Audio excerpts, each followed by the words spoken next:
Hello, future millionaires. This is Aztec, and this is the CSC. Today, we're going to go ahead and go over the Bitcoin to USD 4-hour Coinbase chart. We'll also go over some education. A lot of people that I hang out with on the Cardano trading Telegram channel ask a lot of questions about trading. There's a lot of doubts about trading because, of course, TA is not an exact science, and it is an analysis of many things that make up the market. But I'd like to go ahead and start incorporating some basic TA into my videos just for my watchers. We'll go ahead and go over this article about Bitcoin going to 3K, and also we'll be talking about the futures expiration dates that are coming up on the 16th and 24th.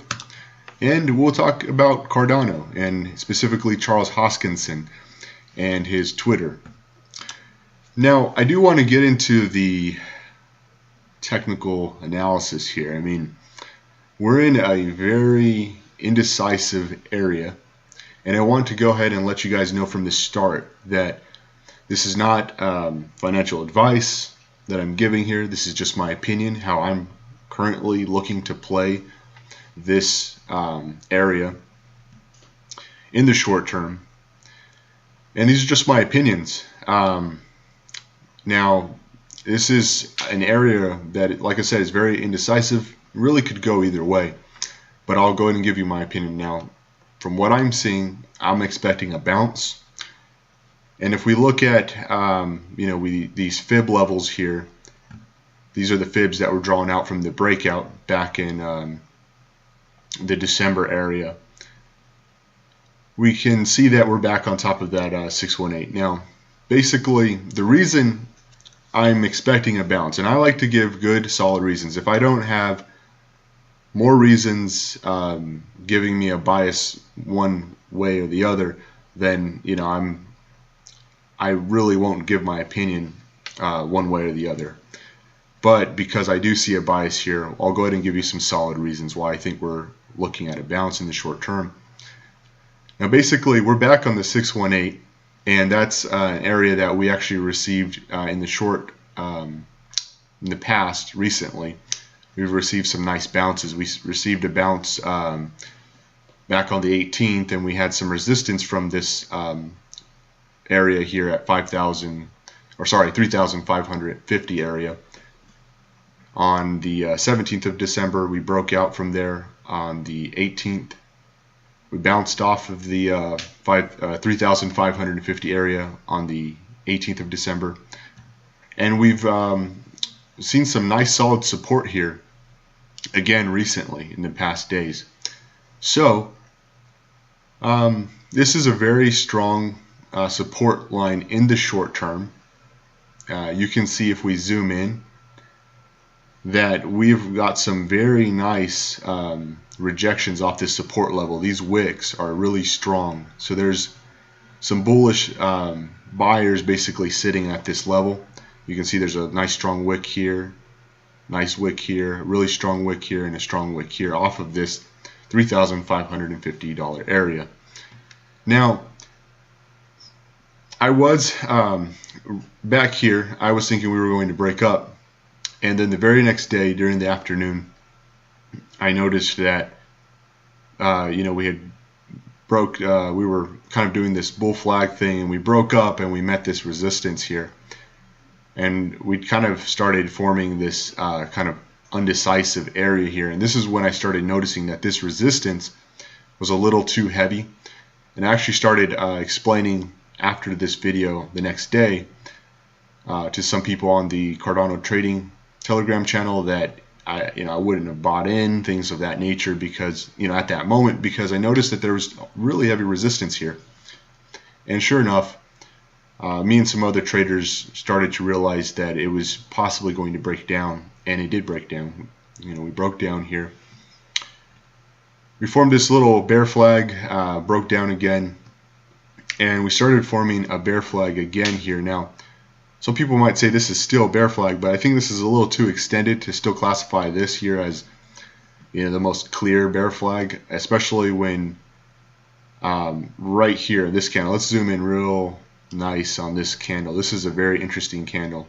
This is a long-legged doji candle, and this is a very indecisive candle. Now basically it's long-legged doji because this would be kind of like a more of what a doji would look like, more about this size right here. But this is real long-legged. Basically the wicks are very long on the upside and downside of this candle.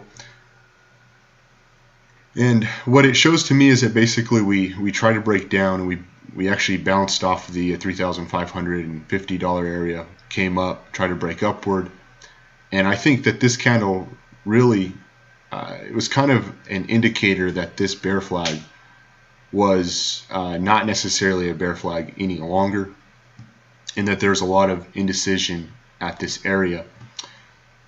And right after that, we tried to break down again, and we bounced off this 618 area, or $3,550 support area, however you want to see it. And that kind of shows me that this bear flag may not really be a bear flag, and more of just like an area of trying to decide where the market's at. Now, if we look at our indicators, we can see this MACD is actually, the sell pressure is starting to subside. It went from red, kind of going white. The histogram is turning green now, so they're showing buy pressure at our current area. And the MACD is trying to cross over the trend line now, so you can see that down here. Now, if we go ahead and bring the RSI down, we can see that we're really oversold. We're sitting at 29, so we're definitely oversold at this point, so we could see a bounce upward from here in the short term. And what I'm seeing overall is that if we zoom out, let's look at this pattern here. We actually have a top here, we bounced here, we basically were resisted here and bounced again on this support. And we're forming this downward trend line, and there's kind of like a, there is a straight horizontal support line here that we keep bouncing off of. And what this is forming is the descending triangle. Now, if we go ahead and look at this website, which I've referenced in the past, I like to go here for education purposes. This is stockcharts.com. You can see that it says the descending triangle is a bearish formation that usually forms during a downtrend as a continuation pattern. There are instances when descending triangles form a reversal pattern at the end of an uptrend, but they are typically continuation patterns. Regardless of where they form, descending triangles are bearish patterns that indicate distribution. So essentially, these patterns, generally break down, is what it's saying, and this is what we're basically forming on this Bitcoin chart. But we're currently on the support level, and our indicators are looking like they want to bounce. So what I see in the short term is these EMAs are here. There's some these levels here would probably poise as resistance levels, because we can see right back here that they also were resistance levels. So what I could probably see is us, if we were to bounce, we'd probably break through this resistance level at $3,650, $3,680 area, break past this 20-day moving average EMA, and we'd probably see our next resistance either at $3,750 or the $3,800 area, where these EMAs, larger EMAs rest, and also these larger resistance levels rest. So that was probably where we could see us move, probably like a essentially a $200 move upward for Bitcoin in the short term, and potentially our final target right around $3,900 area, where this downward trend line is poised. So that's what I'm seeing in the short term. Now, another reason that this could happen is if we go to our crypto calendar website, shows the dates that these Bitcoin expiration, future expiration dates are. You can see that on the 16th, coming up in a couple days, the CBOE XBT expiration date will occur. And on the 24th of January, we have the backed BTC futures launch, which a lot of people are saying will probably be pushed out. And then on the 25th, we have the CME Bitcoin futures last trade date. So we have some big days coming up. And last month, we actually saw both of these futures contracts expiration dates show bullish movements. The Wells came in and actually bought from the exchanges and moved the Bitcoin price upward on both of these expiration dates. So there's a very good chance that because that market structure changed, you could say the Wells sentiment changed, that this month we also see Wells move. So all these indicators and all these reasons I've suggested show bullish, possible bullish upward movement in the short term, and there's a good possibility the Wells actually move with that, and we come up to this area here. So now that's the short term, but what's very important to notice is that we are forming a descending triangle. That is the pattern here that we're forming, and that's very bearish. It's a bearish continuation pattern, which means that a lot of the other traders that are in this market, still see this as a very bearish area. And if this is a continuation pattern that is building, then we really could see 2,800 in the mid-term, long-term kind of future further on down the road. And at that point, we'd have to reanalyze and see where we're going at that. If we're going to bounce there, if we're going to double bottom, at $3,000 area, if we're going to break down further. But this is forming a descending triangle overall. But in the short term, we could see a bounce due to the things I've suggested.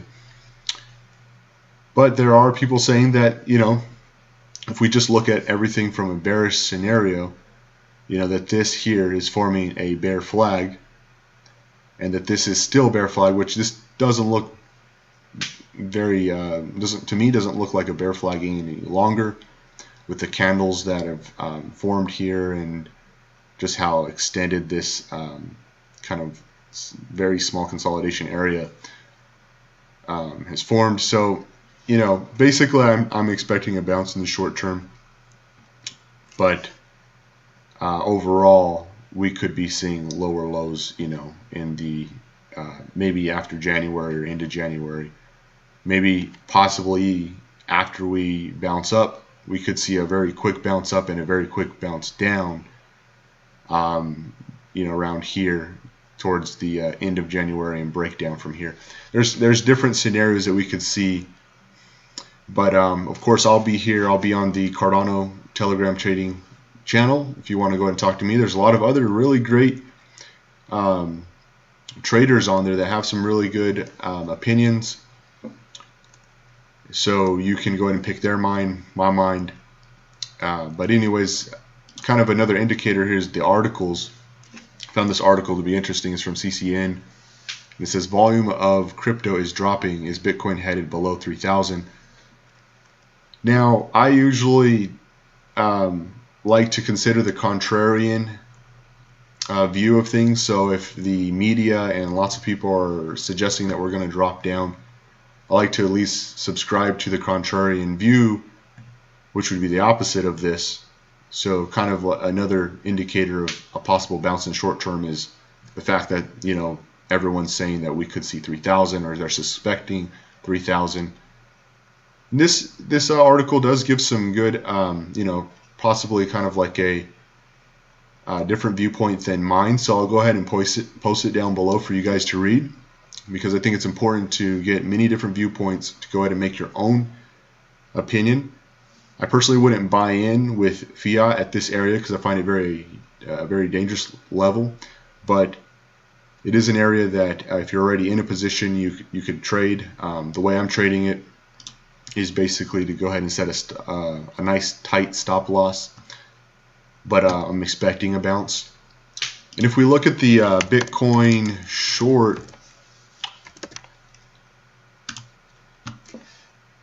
let's see, Bitcoin short chart, you can see here, let's go ahead and try to zoom out actually. Here we go. You can see there's a nice kind of like support or resistance level depending on where you're at on the chart. Right around here, you can see we bounced here, we were resisted, or we bounced here, we bounced here, bounced here, and we bounced here again in the short term, and we're headed down. So what I'd suspect is this short chart to go ahead and keep breaking down, probably down to here, which would mean that we're moving, generally speaking, it could mean that we're moving upward with this after this bounce here. So even the shorts chart looks bearish in my opinion. I mean bullish in my opinion. So this is actually old. Here, let's go ahead and just erase this. But anyways, so this is also something to go ahead and look at, the shorts chart. So I mean, anyways, there's a lot of indicators showing that we may see a nice bounce here in the short term, and that's how I'm playing it, guys. So that's my analysis. We'll go ahead and kind of talk about Cardano now.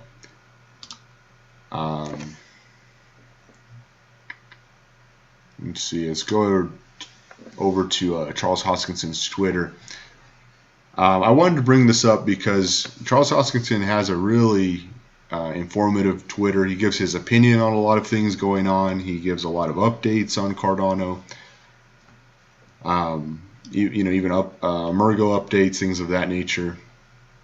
And something specifically that I wanted to talk about is a lot of the flack that Charles Hoskinson is getting. Shows here.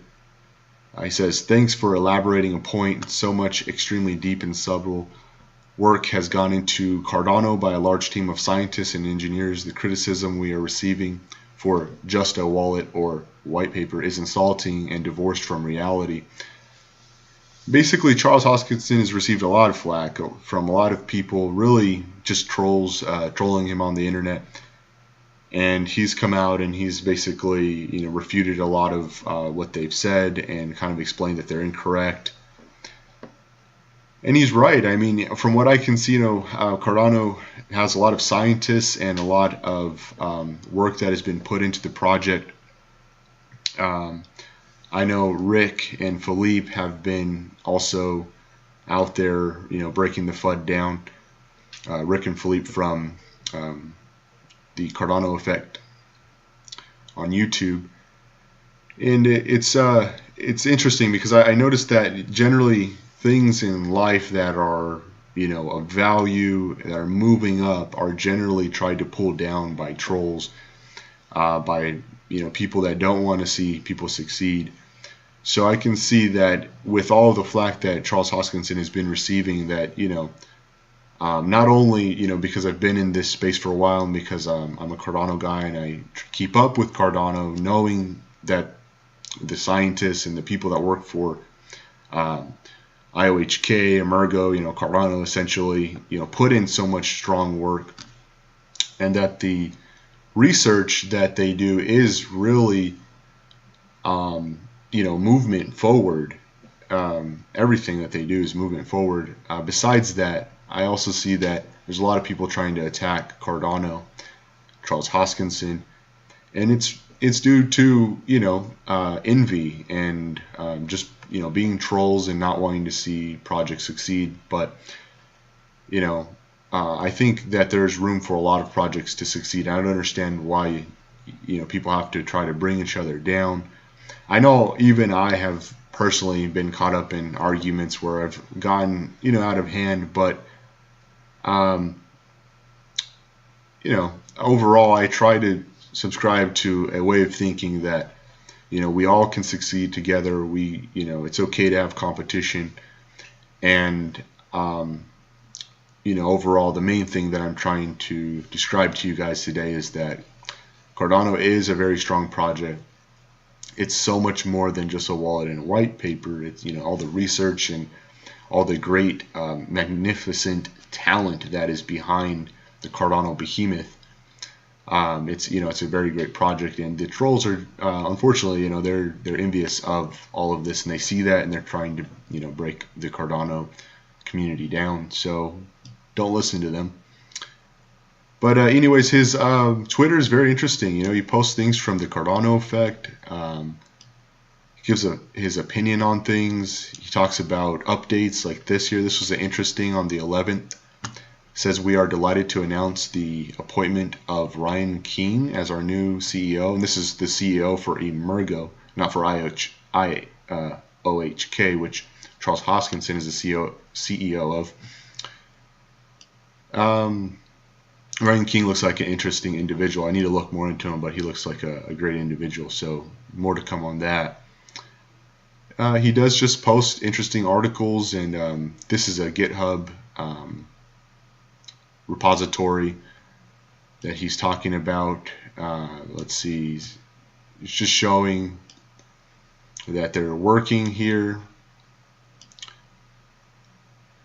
Here's an update from Ethiopia and the devs that they're training out there. So that's, there's a lot of movement happening, and it's not just in certain areas like Japan or the US. It's all over the world.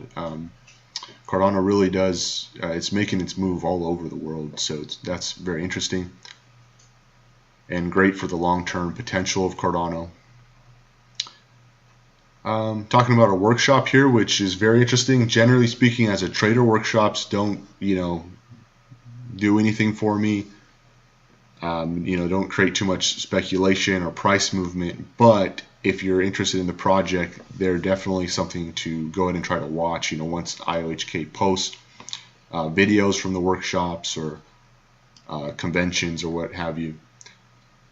And you can see, if we keep going through his Twitter, he's just a wealth of knowledge, talks about more updates, and talks about the papers that are being written and the work that he's doing, so he keeps you updated, and he's a very transparent guy. So basically what I'm getting at is I would definitely look for his handle here on Twitter at IOHK_Charles. This is Charles Hoskinson's Twitter. Definitely follow it if you're a Cardano guy like me, or girl, because there's plenty of girls in the Cardano community. You can see that if you go to the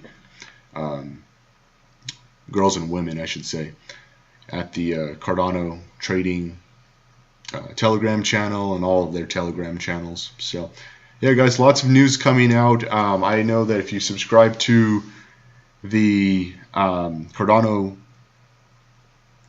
Effect podcast on YouTube, and they have other forms of media that they post their podcast on, they've talked about some nice partnerships. They said that these partnerships are going to be known partnerships. They're not going to be like, who's this? They're going to be partnerships that everyone kind of knows about, and these will be coming out, at some point in the future. And there's a lot of other information that you can get from the podcast. So definitely subscribe to the Cardano Effect podcast. A lot of great information. And if you want to hang out with me, again, you can hang out with me on the Cardano Trading Telegram channel. And yeah, guys, hope you're all doing well. Looking forward to a bounce, though. We definitely could see us move downward. So, not financial advice. What I'm doing, again, just to reiterate, is I'm setting a tight stop loss, and I'm expecting this bounce.